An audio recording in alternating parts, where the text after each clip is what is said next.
Hello बच्चों। अच्छा बच्चों, आप सभी अभी तो छुट्टियों का टाइम चल रहा है हमारी, तो हम तो ढेर सारा खेल खेलते हैं, है ना।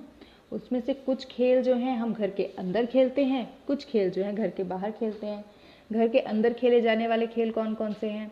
कैरम, चेस, लूडो, ठीक है, चंदा कौड़ी। सभी लोग खेलते हैं चंदा कौड़ी। ये हमारे बहुत पुराने समय से खेला जा रहा है। हमारी मम्मी लोग जो हैं ये सब गेम खेलते थे, ये चंदा कौड़ी जो है। तो आप लोगों को भी ये गेम बनना चाहिए। अगर आप लोगों से नहीं बनता है तो अपने मम्मी पापा से पूछिए और ये गेम ज़रूर खेलिए घर पर, ठीक है। तो ऐसे कुछ गेम हैं जिनको हम घर के अंदर खेलते हैं, ऐसे ही कुछ गेम है जो घर के बाहर खेलते हैं। जो घर के अंदर खेले जाने वाले खेल होते हैं उनको इंडोर गेम्स बोलते हैं, और जो घर के बाहर खेले जाते हैं मैदान में जाकर, वो आउटडोर गेम होते हैं। आउटडोर गेम कौन कौन से आप जानते हैं? जैसे हम जो है लुका छिपी, जब हमारे पूरी कॉलोनी के बच्चे मिलते हैं तो हम उनके साथ कौन सा गेम खेलते हैं? लुका छिपी खेलते हैं, पकड़म पकड़ाई खेलते हैं, इस तरीके से क्रिकेट खेलते हैं, फुटबॉल खेलते हैं। गिल्ली डंडा आप लोगों ने खेला है क्या? गिल्ली डंडा खेलते हैं हम। सतोलिया जो पत्थर रखकर खेला जाता है वो गेम खेलते हैं। इस तरीके से बहुत सारे तरह के गेम जो होते हैं वो कुछ इंडोर और कुछ आउटडोर गेम्स होते हैं, जिसमें से एक आउटडोर गेम है जिसका नाम आप सभी ने सुना होगा, जो है कबड्डी या फिर हुतुतु, ठीक है ना। हमारे यहाँ पे क्या किस नाम से जाना जाता है? गेम को कबड्डी के नाम से जाना जाता है, जिसे कई जगह पर अलग अलग नामों से जाना जाता है, ठीक है ना। तो ये जो खेल होता है इसमें दो टीम होती है। जो बाहर खेले जाने वाले खेल होते हैं इसमें अधिकतर टीम का बहुत बड़ा रोल होता है। तो इसमें टीम होती है, तो दोनों टीम में कुछ प्लेयर्स होते हैं जो कि खेलते हैं। इनको क्या होता है, एक दूसरे को टच करके और आउट करना होता है। इससे कुछ रूल्स और रेगुलेशंस होते हैं, है ना। हर गेम के अपने अपने रूल्स और रेगुलेशन होते हैं, वैसे कबड्डी के भी कुछ रूल्स एंड रेगुलेशन होते हैं, और इसका भी एक टाइम फिक्स होता है कि इतने टाइम तक ये गेम खेला जाता है, ठीक है। तो इस गेम के बारे में हम इस चैप्टर में पढ़ेंगे कि किस तरीके से इसमें कितने प्लेयर होते हैं, इस गेम में किन किन चीज़ों का इस्तेमाल किया जाता है, और किस रीज़न में इस गेम को किस नाम से जाना जाता है। क्योंकि कबड्डी हमारे इंडिया में हर देश में हर स्टेट में हर रीजन में खेले जाने वाला एक खेल है जिसे अलग अलग नामों से जाना जाता है। तो चलिए आइए अब हम डिस्कस करेंगे आपके साथ इस चैप्टर के क्वेश्चन आंसर। हमारा चैप्टर है चैप्टर 10 हुतुतु। हुतुतु मतलब कि ये जो कबड्डी होता है उसको हुतुतु भी बोला जाता है। इसका पहला क्वेश्चन है fill in the blanks. Fill in the blanks में पहला है there are dash players in each team of kabaddi. यहाँ पर क्या बोल रहे हैं कि देयर आर डैश प्लेयर्स, इसमें कितने प्लेयर होते हैं इन each team of kabaddi. Kabaddi की हर एक टीम में कितने प्लेयर होते हैं? आंसर है 7। कबड्डी की एक टीम में 7 प्लेयर होते हैं, मतलब टोटल 14 प्लेयर्स खेलते हैं। एक टीम में 7, दूसरी टीम में 7। अगला है you need to use both your dash and dash in this game. इस गेम में आपको क्या करना पड़ता है? यू नीड टू यूज़, आपको इस्तेमाल करना होता है बोथ और योर, अपनी दोनों बॉडी एंड माइंड, मतलब अपना शरीर और अपना दिमाग दोनों का इस्तेमाल करना पड़ता है इन दिस गेम, इस गेम में, ठीक है ना।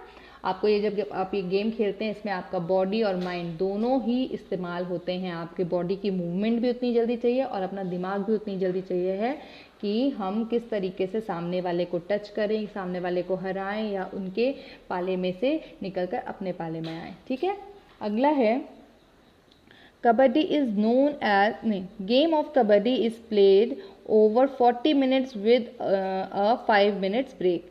जो कबड्डी गेम होता है वो कितने मिनट खेला जाता है? 40 मिनट्स खेला जाता है with a 5 minute break. 5 minute का ब्रेक लिया जाता है इसमें और 40 मिनट्स का गेम खेला जाता है, ठीक है। ये जो होता है ये टाइम बाउंडेड गेम होता है, इसमें एक टाइम लिमिट होती है। इस टाइम लिमिट के अंदर आपको ये गेम खेलकर एक दूसरे के जो टीम होती है उसके प्लेयर्स को आउट करना होता है। अगला है kabaddi is known as dash in Andhra प्रदेश।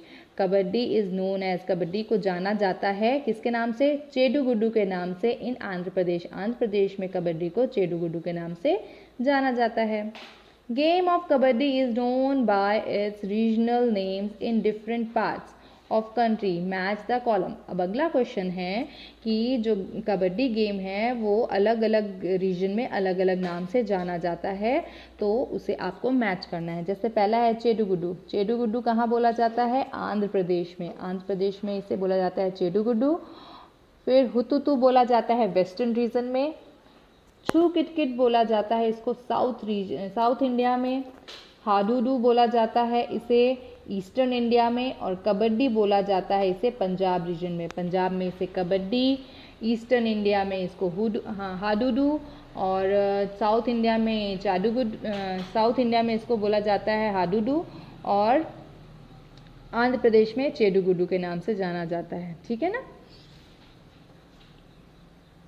ये देखिए, ये दिया हुआ है, इसको हमने मैच किया है और इसका आंसर जो है वो ये नीचे लिखा हुआ है। ओके, अगला प्रश्न है state whether these statements are true और फॉल्स। अब आपको बताना है कि जो नीचे कुछ स्टेटमेंट दिए गए हैं वो सही हैं या गलत हैं। तो पहला है kabaddi is the national game of Bangladesh. जो कबड्डी है वो नेशनल गेम है बांग्लादेश का, ये ट्रू है। जो कबड्डी, हमारा नेशनल गेम क्या है? हॉकी है। वैसे ही कबड्डी जो है बांग्लादेश का जो है नेशनल गेम है, वहाँ का नेशनल गेम का नाम कबड्डी है। Kabaddi is the national game of India. Kabaddi जो है इंडिया का नेशनल गेम है, तो ये क्या है? फॉल्स है। ठीक है ना? कबड्डी इंडिया का नेशनल गेम नहीं है। अगला है kabaddi is the state game of Indian state of Andhra Pradesh, Bihar, Haryana और कर्नाटका, महाराष्ट्र, पंजाब, तमिलनाडु एंड तेलंगाना। तो ये पूछ रहा है कि कबड्डी जो है वो स्टेट गेम है कहाँ कहाँ का? इंडिया के स्टेट्स में आंध्र प्रदेश का, बिहार, हरियाणा, कर्नाटका, मध्य प्रदेश, महाराष्ट्र, पंजाब, तमिलनाडु और तेलंगाना का। तो ये सही है कि ये जो है स्टेट गेम है, जो प्रदेश का गेम होता है ना, वो गेम है ये। ठीक है?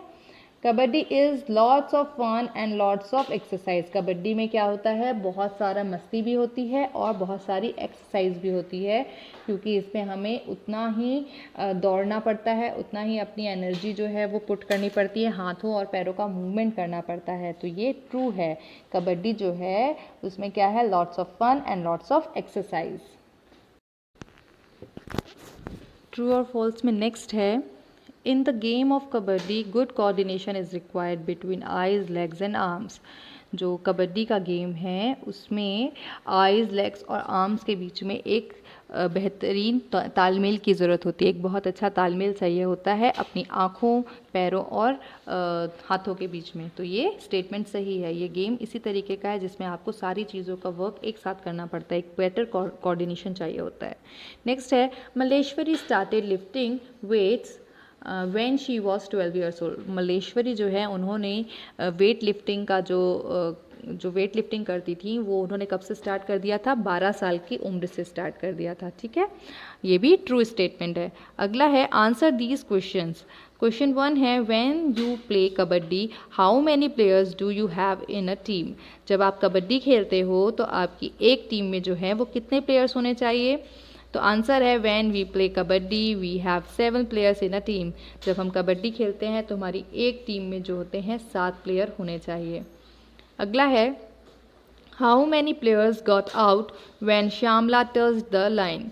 जब श्यामला जो है कबड्डी खेल रही थी और कबड्डी खेलते टाइम जब वो दूसरे पाले में गई थी और उसने लाइन को टच किया था तो कितनी गर्ल्स जो हैं वो आउट हो गई थी? तो all the girls of opposite team got out when Shyamala touched the line. जब श्यामला ने लाइन को टच किया तो उस अपोजिट टीम की सारी गर्ल्स जो हैं वो आउट हो गई थी। कैसे? इसमें क्या होता है, इस टीम में 2 पाले होते हैं। ठीक है? एक मतलब 2 साइड्स होते हैं। एक साइड की गर्ल या एक साइड का जो प्लेयर है वो दूसरी साइड के साइड में जाता है और वहाँ के जो प्लेयर होते हैं उनको टच करके आउट करने की कोशिश करता है, और जो दूसरी टीम के प्लेयर होते हैं वो जो टच करने के लिए आया हुआ पर्सन है उसको पकड़कर अपने ही साइड में रखते हैं ताकि कुछ जो टाइम लिमिट होता है उस टाइम लिमिट तक अगर वो उस साइड पे रह जाता है तो वो आउट हो जाता है। तो श्यामला जब गई तो दूसरे अपोजिट टीम की गर्ल्स ने श्यामला को पकड़ कर रखा और उसमें सारी लड़कियों ने श्यामला को टच कर लिया। ठीक है। अब जब श्यामला ने कोशिश करके अपने पाले की लाइन जो होती है उसको टच कर लिया, तो श्यामला मतलब अपने साइड में पहुंच गई और वो जो है वो आउट होने से बच गई। लेकिन बाकी लड़कियां जिन्होंने श्यामला को टच किया होगा वो सारी लड़कियां जो हैं वो आउट हो गई। ठीक है, इस तरीके से श्यामला ने के जो क्या है बाकी जब वो दूसरी लाइन पर गई थी, लाइन को टच किया उसने, तो सभी जो गर्ल्स हैं वो आउट हो गई दूसरी टीम की। अगला क्वेश्चन है, in kabaddi the entire team was out because Shamla had touched the line. What are some other games in which the central line is very important? ठीक है, तो इसमें बताया गया है जैसे कबड्डी था उसमें जो है एंटायर टीम वाज आउट, पूरी टीम आउट हो गई थी because Shyamala had touch the line, क्योंकि श्यामला ने जो है वो सेंटर की लाइन जो है टच कर ली थी। What are some other games, और भी कौन से ऐसे गेम्स दूसरे गेम हैं in which the central line is very important, जिसमें जो है सेंट्रल लाइन बहुत ज़्यादा इंपॉर्टेंट होती है। ऐसे कौन कौन से गेम होते हैं जिसमें बीच में लाइन खींची होती है और वो बहुत ज़्यादा इंपॉर्टेंट होते हैं? इसमें है following are the games in which central lines in is important. कुछ गेम्स हैं जिनमें सेंट्रल लाइन बहुत इंपॉर्टेंट है। इसमें पहला है धोप खेल। धोप खेल कौन सा है? पॉपुलर इन आसाम, आसाम में पॉपुलर है ये गेम। नेक्स्ट है टेनिस। टेनिस जो है उसमें भी क्या होता है, बीच में एक लाइन खींची होती है और दोनों साइड में प्लेयर होते हैं और बीच का जो होता है पॉइंट जो होती है सेंट्रल लाइन, इसमें भी होती है। अगला है टेबल टेनिस। टेबल टेनिस पे भी सेंट्रल लाइन होती है। फिर उसके बाद बैडमिंटन में होती है, वॉलीबॉल में होती है। इस तरीके से ऐसा गेम जिसमें बीच में एक पार्ट होता है और दोनों पार्ट के आमने सामने जो होते हैं प्लेयर्स होते हैं, वहाँ पर जो होता है वो सेंट्रल लाइन बहुत इम्पॉर्टेंट होती है। अगला क्वेश्चन है, what are the games in which besides the players you have to touch some things or colors? ऐसे कौन कौन से गेम हैं जिसमें आपको जो है प्लेयर्स को टच करने के अलावा जो है बाकी जो दूसरी चीज़ें होती है या कलर्स होते हैं उनको टच करना होता है? Following are the games in which besides the player we have to touch some things और कलर्स। कुछ गेम्स हैं जिनमें हमको प्लेयर्स को छोड़कर बाकी दूसरी चीज़ों को टच करना पड़ता है या कलर्स को टच करना पड़ता है। जैसे पहला है सतोलिया। सतोलिया में क्या होता है, पिट्टू जमाने होते हैं। गुट्टे में, गुट्टे आप लोगों ने खेले हैं? गुट्टे जो होते हैं उसमें पत्थर होते हैं, 5 छोटे पत्थर होते हैं जिनको उचकाकर हम ये गेम खेलते हैं। कंचे, कंचे मार्बल्स होते हैं, इसमें हमको किसको टच करना पड़ता है? मार्बल्स को टच करना पड़ता है। गिल्ली डंडा, गिल्ली डंडा में किसको हमें टच करना पड़ता है? गिल्ली और डंडे को टच करना पड़ता है। फिर है चौपड़ या पच्चीसी, मतलब जो हम लूडो खेलते हैं जैसे वैसे ही चौपड़ होता है और पच्चीसी होता है।